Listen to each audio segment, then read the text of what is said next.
simanyo bamusinziira kuki okulowooza nti bwe babanga tebakukolera inkama nti oba tobeera na boosi oba musinziira kuki simanyi ne weerabira nti gwe okujja buzzi waneeno bw'obanga visa yasindikibwa kampani yo oyo ye boosi wo bw'ebanga visa yasindikibwa kampani yo n'otuuka wano era ne boosi yenna n'akugula ku kampani ne bw'abanga teyakukolera inkama eri mu system bo tebakola nsobi era inkama obutagikukolera yo baba bagikola ebajja eri naye nga boosi wo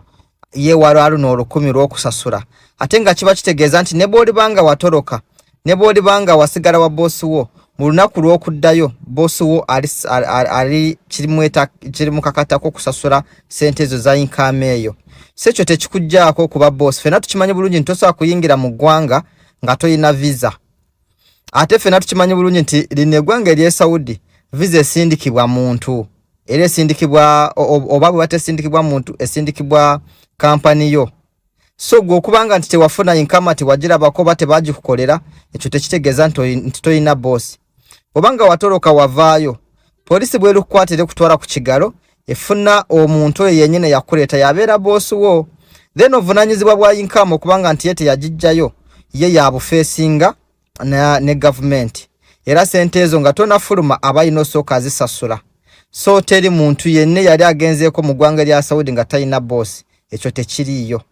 balamusizaako yona gye muli kano ka message kagenda eri baganda bange okusingira ddala abali e Uganda yes okusingira ddala abali e Uganda batiimu njagala genda Dubai buli gw'owulira njagala genda Dubai bali mu companies wano e Uganda mu agencies bazunga buli gw'osanga ayagala genda Dubai njagala genda Dubai UAE it is really a very good country with a lot of opportunities yes opportunities ezina naye ani yakugamba nti UAE yensi yokka erimu emirimu ani yagamba nti UAE yensi y'Omwarabu yokka erina emirimu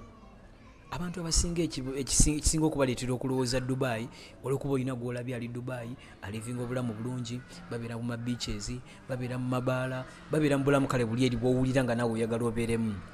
fine ffenna ekyo tukyagala naye ekintu ekisinga okubeera ekikulu sente oyina kukulembeza sente byamasanyu bijja luvannyuma ekisinga okuba ekikulu sente njagala nkubuuza ekibuuzo gwali eyo have you tried out Saudi Arabia wagenzeko Saudi Arabia have you tried out Qatar saawa eno yensi mu nsi z'Abawarabu wenjogerera ku saawa eno esinga opportunities esinga ne UAE tukkirize tugaane next year 2022 I think bayina World Cup saawa eno opportunities nyingi emirimu mingi lwaki togendako Qatar UAE fine nungi naye abanoonya emirimu nabo bangi abaana bangi bali stranded mu UAE bali stranded mu Dubai abamu beebaka ku zi street tebalina mirimu lwansonga buli muntu alowooza okutambula Dubai buli gw'owulira alowooza otambula Dubai try out some other countries gendako Saudi Arabia gendako Qatar opportunities nazo gyeziri ate akasente bakagaba temwesiba wantu wamu mugezeeko ensi endala baganda bange Dubai ffenna tumwagala naye Dubai wedda si yowaakati